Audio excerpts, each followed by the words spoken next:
ওই ছেলের নামে না তুই আমার কাছে নালিশ করছিলি, আর তুই শেষমেশ ওই ছেলের সাথে সম্পর্ক জড়াইলি। তখন তো বাজে ছেলে ছিল বাবা, ভালো হয়েছে। এই সাব্বিরের সাথে তোর না বিয়ে ঠিক? ঠিক না? এটা তুই জানোস না? তুমি আমাকে জিজ্ঞেস করে বিয়ে ঠিক করো নাই, তুমি নিজে নিজে ঠিক করছো। তোরা এত বড় সাহস আমার মুখে মুখে তর্ক করস? তাই একটা থাপ্পড় দাঁড়। আঙ্কেল আঙ্কেল আঙ্কেল প্লিজ গায়ে হাত দেবেন না। কেবল ইউনিভার্সিটিতে ভর্তি হয়েছে, আর বয়সটাও তো কম। আসলে আগেই যদি আমার সাথে ওর বিয়েটা হয়ে যাইতো তাহলে আজকের এই দিনটা আমার দেখতে হইতো না।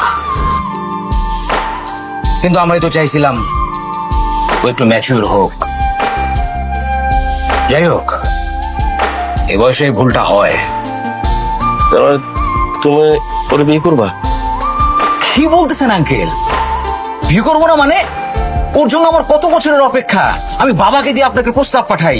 আপনি তো আবদার করছিলেন যে আপনার মেয়েটা ম্যাচিউর হোক, ইউনিভার্সিটিতে ভর্তি হোক। আমিও তো শুনছি, তাই না? এখন আঙ্কেল বিয়ে আমি ওকে করবো, আর ওরও আমাকেই বিয়ে করতে হবে।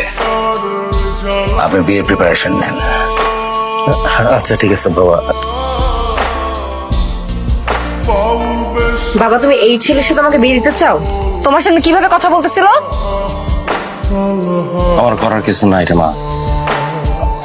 আমাদের পার্টির জেলার সাধারণ সম্পাদক, ওরা আপন ভাই এমপি, আর ও সামনে উপজেলা নির্বাচন করব।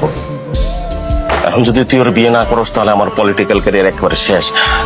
আর তোরও কিন্তু অবস্থা ভালোই না।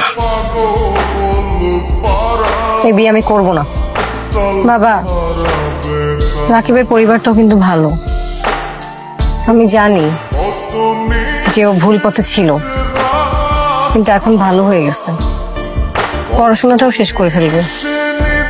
ওরা এত ভালো যে ওর যে খালাতো বোনটা আছে না ছোট, ও কিন্তু ওই বাড়িতেই বড় হয়েছে, একদম নিজের মেয়ের মতো করেই বড় করছে। আমি মা অসহায়, আমি জানি রাকিবের পরিবার খুবই ভালো, ছেলেটাও বদলাই গেছে, কিন্তু মা আমি একেবারে নিরুপায় মা। কিন্তু আমি অসহায় মা, আমি তোর জন্য কিছু করতে পারবো না।